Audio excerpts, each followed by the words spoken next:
اب جتنے بھی لوگ بیٹھے ہیں، ہماری خواتین بھی، اللہ نے ہم سب میں لیڈر بننے کی صلاحیت دی ہے. کیونکہ یہ یاد رکھیں، ہم اللہ کی سب سے عظیم مخلوق ہیں، اشرف المخلوقات. تو جب اللہ نے فرشتوں کو کہا کہ انسان کے سامنے جھکو، اور جب ابلیس نے انکار کیا تو اللہ نے کہا فرشتوں کو کہ تمہیں بھی نہیں پتا کہ میں نے انسان کو کتنی صلاحیتیں دی ہوئی ہیں. مشکل اور مسئلہ یہ ہے کہ ہمیں بھی نہیں پتا کہ اللہ نے ہمیں کتنی صلاحیتیں دی ہیں. اور وہ کیوں نہیں پتا؟ کیونکہ ہر انسان کے سامنے دو راستے ہوتے ہیں. آپ جب نماز پڑھتے ہیں تو آپ صرف ایک چیز مانگتے ہیں کہ اللہ ان کے راستے پہ لگا جن کو تو نے نعمتیں بخشی. اس راستے پہ نہیں جو تباہی کا راستہ ہے. تو جو تباہی کا راستہ ہے، نوجوانوں سنو، یہ ہاتھ ادھر نہ لاؤ، سنو میری بات. تمہیں یہ یاد رکھو جو میں باتیں کہہ رہا ہوں، اور خاص طور پہ نوجوانوں کے لیے، یہ آپ کی ساری زندگی کام آئیں گی اگر آپ کو سمجھ آ گئی. آپ کی سامنے ہمیشہ دو راستے ہوتے ہیں. ایک آپ کی عظمت کا راستہ ہے، ایک آپ کی تباہی کا راستہ ہے. اور نماز میں ہم مانگتے ہی ہیں کہ اللہ ہمیں وہ عظمت کا راستہ دے. مانگتے ہم نعمتوں کا راستہ ہے، اور چاہتے ہیں ہم وہ تباہی کا راستہ، کیونکہ وہ آسان راستہ لگتا ہے. مثلا مجھے کوئی موقع ملا، میں کوئی ایسی پوزیشن میں ہوں، گورنمنٹ پوزیشن میں ہوں، میں تھانے دار ہوں، پولیس میں ہوں، میں فوجی ہوں، جو بھی ہوں، ہر وقت مجھے موقع ملے گا ناجائز قسم کا پیسہ بنانے کے لیے. لگے گا وہ آسان راستہ ہے، رشوت دوں گا ایک دم پیسہ آ جائے گا، لیکن وہ آپ کی تباہی کا راستہ ہے. جس وقت آپ وہ آسان، جو آپ کو راستہ آسان لگتا ہے وہ لیں گے، وہ اصل میں آپ کی تباہی کا راستہ شروع ہو جاتا ہے. کیونکہ قرآن کی ایک اور آیت ہے کہ جس چیز کو سمجھتے ہو تمہارے لیے بری ہے وہ تمہارے لیے اچھی ہے، اور جس کو تم اچھی سمجھتے ہو وہ بری ہے. اس کا کیا مطلب ہے؟ کہ جب آپ سمجھتے ہیں کہ یہ بڑا آسان طریقہ پیسے بنانے کا، آپ اپنا ضمیر بیچتے ہیں، وہ آپ کی تباہی کا راستہ شروع ہو جاتا ہے. جو لیڈر ہے وہ ہمیشہ وہ راستہ لیتا ہے جو اللہ کہتا ہے کہ تمہاری عظمت کا راستہ ہے. اور وہ راستہ کس کا ہے؟ کس کا راستہ ہے؟ وہ کس کا راستہ؟ دنیا کے سب سے عظیم لیڈر نبی صلی اللہ علیہ وسلم کا راستہ ہے. اور وہ اس کی بنیاد کس پہ رکھی گئی ہے؟ دو کیریکٹرسٹکس کے اوپر اس کی بنیاد رکھی گئی ہے لیڈرشپ کے راستے میں: صادق اور امین. سچ بولنے والا اور انصاف کرنے والا. یہ دو کوالٹیز ہیں لیڈر کی. جو بھی آپ میں سے لیڈر بننا چاہتے ہیں یہ یاد رکھیں، آپ کو یہ دو چیزیں، سچائی، جھوٹا لیڈر نہیں ہو سکتا.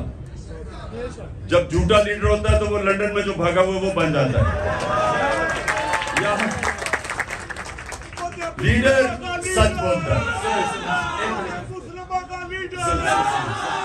سننے، روزہ کھلنے والا ہے.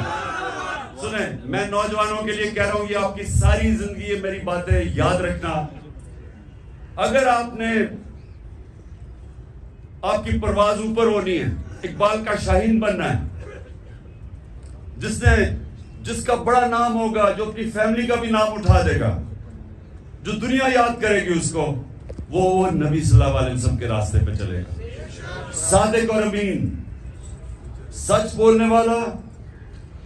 اور قرآن میں ہے کہ اگر اپنے ماں باپ ان کے خلاف، اپنے خلاف بھی اگر آپ کو انصاف کرنا پڑے، آپ انصاف کریں. اتنا زیادہ زور اللہ نے انصاف پہ دیا ہوا ہے. وہ لیڈرشپ کی، جب ایک لیڈر انصاف کرتا ہے اس کی عزت ہوتی ہے، اور لیڈر عزت کے بغیر لیڈر نہیں بنتا. تو یہ آپ نے باتیں یاد رکھنی ہیں کئی دفعہ ہوتا ہے جی وہ میرا دوست کہہ رہا ہے تو چلے میں جھوٹ کا ساتھ دے دوں، میں سفارشی کسی کے لے لوں. جب آپ کسی کا مثلا آپ ٹیم سلیکشن میں سفارشی لے کے آتے ہیں تو آپ کسی کا حق مارتے ہیں.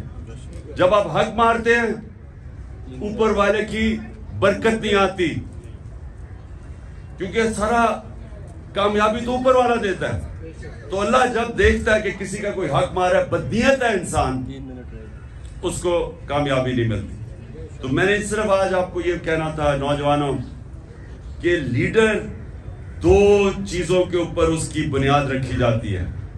صادق اور امین، سچا ہوتا ہے. نبی صلی اللہ علیہ وسلم کے پاس ایک قریش آیا، کہتا جی میں 60 سال کا ہو گیا ہوں، میرے لیے مجھے کوئی ایک چیز بتائیں کہ میں مسلمان بھی ہو جاؤں اور میں اپنی عادتیں نہ چھوڑوں. میں اب 60 سال کا اپنی عادتیں نہیں چھوڑ سکتا. تو انہوں نے کہا اگر ایک چیز مسلمان ہونے کے لیے تو سچ بولو. سچ میں بڑی طاقت ہے، کیونکہ اللہ الحق ہے، اللہ سچ ہے.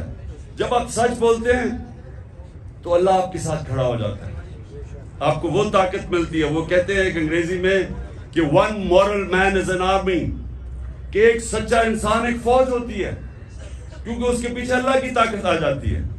اور دوسرا یہ جو انصاف کرنا ہے، یہ یاد رکھیں کہ وہ ایک ابن خلدون کا اس نے کہا کہ میرا تجزیہ ہے، بہت بڑا عالم تھا، کہتا میں نے جو سارا قرآن پڑھی ہے میرا تجزیہ یہ ہے کہ اللہ نے انسان کو زمین پہ بھیجا ہی ایک وجہ سے ہے کہ انصاف کرو، میری زمین پہ انصاف کرو.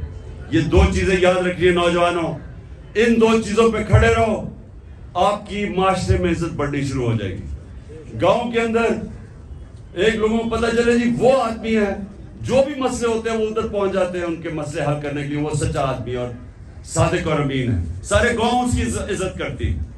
نبی صلی اللہ علیہ وسلم کی نبوت سے پہلے سارے مکہ کے لوگ جانتے تھے کہ وہ صادق اور امین ہے. ابھی نبوت نہیں ملی تھی، لیکن یہ خطاب تھا کہ وہ سچا اور ایماندار اور امانت دار آدمی ہے. اس لیے یہ یاد رکھنا کہ دنیا میں اوپر جانا ہے. اچھا یہ سچ بولنا آسان نہیں ہے، مشکل ہوتا ہے، طاقتوں کا سامنا کرنا پڑتا ہے. آپ کے اوپر یہ جو گھر کے اوپر حملے ہو جاتے ہیں، ٹیئر گیس شیلنگ ہو جاتی ہے، لیکن یہ کوئی فکر نہیں، کیونکہ ہمارے نبی صلی اللہ علیہ وسلم نے بڑی مشکلوں کا سامنا کیا تھا. لیکن پھر ان کی جو آج عظمت ہے، اس لیے ہم آج جان دینے کے لیے اس لیے تیار ہیں کہ ان کے کیریکٹر کی وجہ سے کہ وہ رائے حق پہ کھڑے رہے اور آخر میں ساری دنیا ان کے ساتھ ہوگی. دعا کریں گے اور پھر انشاءاللہ روزہ کھولیں گے.